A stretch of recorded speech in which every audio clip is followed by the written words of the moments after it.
Tanpa kasih, kesatuan tidak akan pernah ditemukan di atas muka bumi ini. Mimpi saja. Musuh kita bersama adalah ketika kita kehilangan kasih dalam hidup bersama. Itu musuh besar.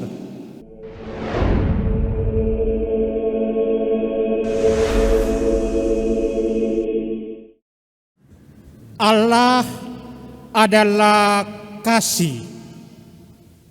Deus caritas est. Umat Allah yang terkasih dalam Tuhan kita Yesus Kristus. Dalam pembacaan pertama dari Kisah Para Rasul, Lukas mengisahkan tentang Petrus yang memberikan kesaksian kepada Kornelius, seorang perwira non-Yahudi yang imannya begitu kuat kepada Yesus yang bangkit. Buah dari iman Kornelius telah membuat banyak orang non-Yahudi dibaptis oleh Petrus dalam nama Yesus Kristus. Allah hanya berkenan kepada orang yang takut akan Allah dan mengamalkan kebenaran.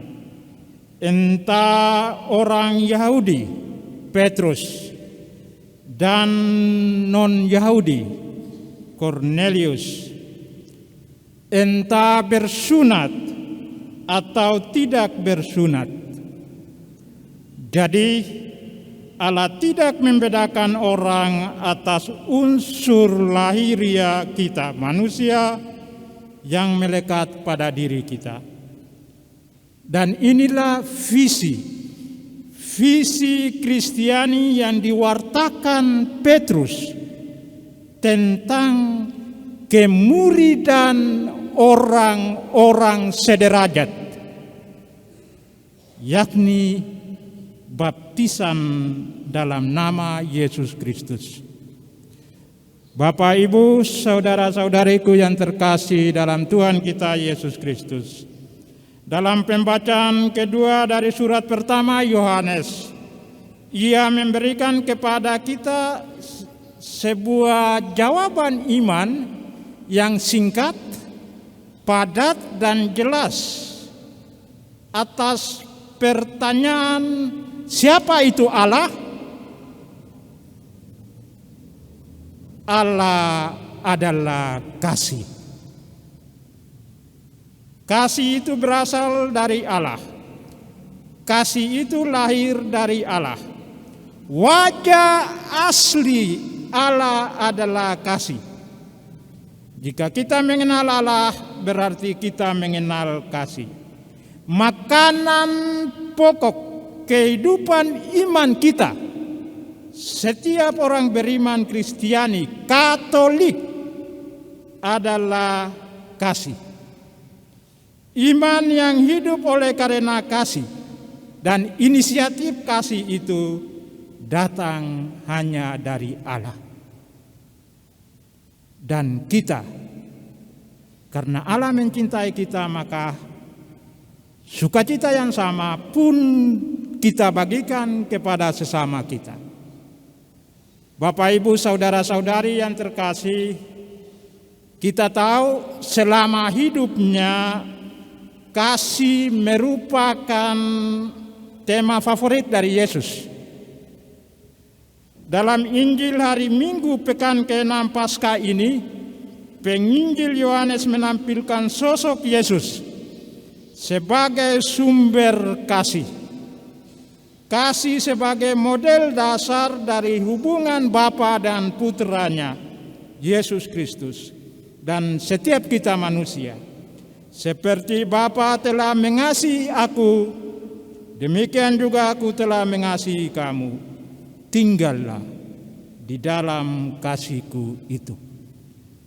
Kata-kata Yesus ini, kasih merupakan identitas Allah, identitas putranya Yesus Kristus, identitas kita umat Kristiani.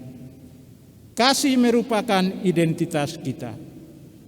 Kita adalah manusia kasih. Kasih merupakan fondasi kehidupan iman kita. Merupakan pemberian gratis dari Allah. Anugerah Allah yang berisi kegembiraan dan sukacita.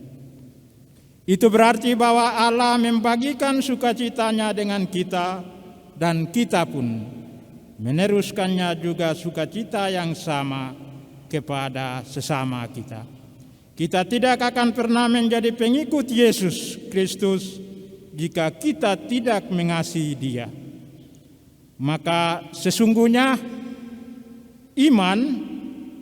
iman kita identik dengan kasih. Kasih merupakan ekspresi nyata dari iman.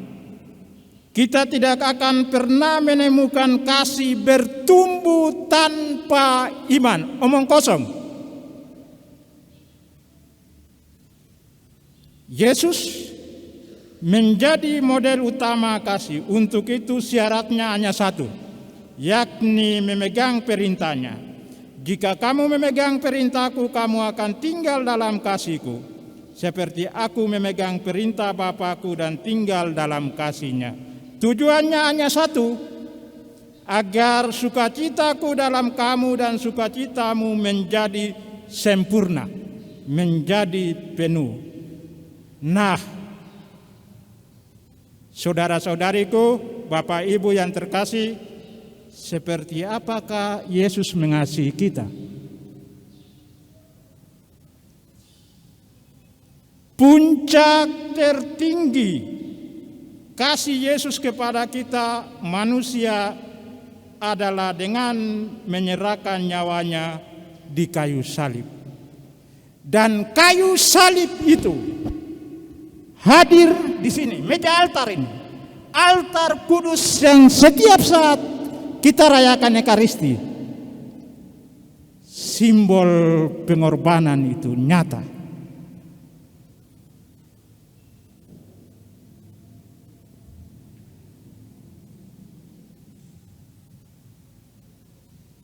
Yesus ada di sini.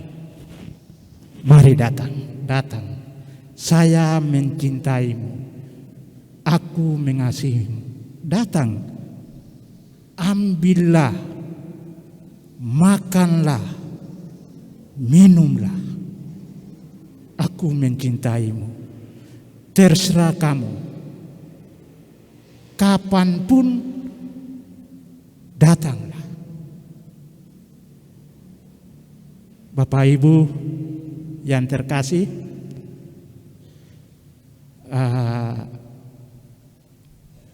orang tua di rumah ya, seperti apa yang Yesus katakan ini. Ketika anak-anak mungkin sakit atau membutuhkan sesuatu, dan Bapak Ibu dengan tangan terbuka, datanglah. Kamu minta apa, nak?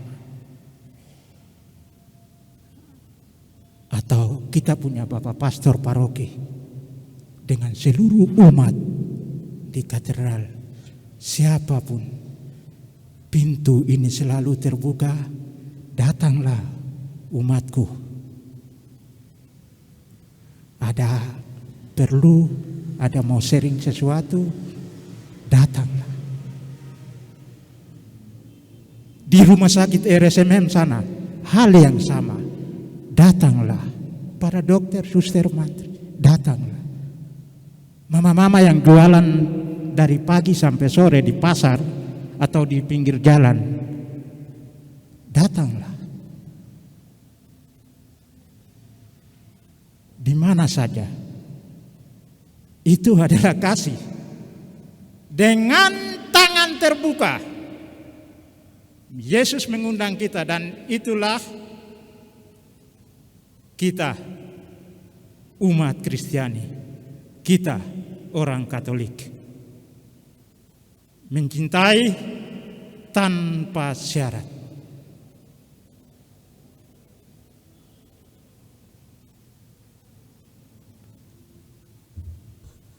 Oleh karena itu, Bapak Ibu saudara-saudari, Yesus memerintahkan secara tegas kepada kita, kasihilah seorang akan yang lain.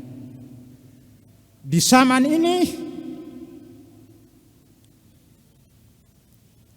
tahu tidak, banyak orang itu mudah sekali untuk membangun tembok daripada membangun jembatan. Ini hanya bahasa kiasan. Apa artinya? Kasih merupakan jembatan yang menghubungkan kita dengan Yesus. Yesus tidak membangun tembok. Dia bangun jembatan untuk menghubungkan kita dengan Tuhan Allah, dengan Bapanya. Bahwa Santo Paulus menggambarkan kasih sebagai jalan kepada Allah. Dan tidak ada jalan lain untuk bersatu dengan Allah selain melalui Yesus Kristus yang hadir dalam diri sesama kita. Hidup kita itu merupakan medan di mana kasih itu dinyatakan. Hidup berparoki, kasih seorang pastor, dewan, tim pas paroki terhadap umat dan sebaliknya. Umat terhadap pastor, dewan, dan tim pas dan lain sebagainya. Atau hidup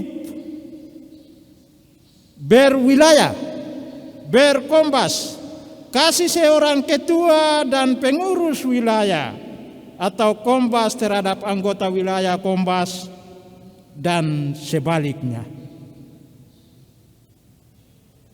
Hidup berkeluarga, kasih seorang ayah atau ibu terhadap anak-anak dan sebaliknya. Hidup bermasyarakat, kasih para pemimpin kepada masyarakat atau bawahan dan sebaliknya. Seterusnya dalam seluruh bentuk kehidupan kita. Tanpa kasih, kesatuan tidak akan pernah ditemukan di atas muka bumi ini. Mimpi saja. Musuh kita bersama adalah ketika kita kehilangan kasih dalam hidup bersama. Itu musuh besar yang harus kita perangi. Kita adalah manusia kasih, kita dipanggil dan diutus mengasihi untuk mengasihi Allah, mengasihi untuk mengasihi Yesus Kristus, dan mengasihi untuk mengasihi sesama, dan bukan mengasihi karena dia Allah ya, jadi saya mengasihi dia. Oh, karena dia Tuhan Yesus, jadi saya mengasihi dia. Oh, karena dia sesama saya, saudara saya, teman saya, sahabat saya, umat saya, jadi saya mengasihi dia. Bahwa kasih itu sesungguhnya seringkali terluka, seringkali tercedera oleh karena satu kata ini. Karena kasih yang bersumber dan bertumbuh dari iman adalah kasih yang seharusnya tanpa alasan sebab akibat, tanpa kriteria, tanpa perbedaan, tanpa mengenal waktu dan tempat, tanpa mengenal asal-usul dan tanpa batas. Saudara-saudari, umat Allah yang terkasih, inilah tugas perutusan yang pertama dan utama bagi setiap kita pengikutnya, yakni mengasihi. Dia mengatakan kepada kita untuk mengasihi sebagai misi hidup kita setiap orang beriman. Tuhan telah memanggil, Tuhan telah memilih, dan terus mengutus kita untuk menghidupi, mewartakan, dan menyatakan kasih-Nya di tengah dunia ini, agar semakin banyak orang menikmati sukacita kasih Yesus yang sempurna melalui kehadiran kita. Akhirnya Tuhan Yesus menyerukan bahwa untuk mengimani Aku, untuk tinggal di dalam Aku, untuk hidup dalam Aku, kasihilah seorang akan yang lain. Semoga kasih Allah melalui putranya Yesus Kristus menyatu untuk selama-lamanya di dalam seluruh hidup kita. Amin.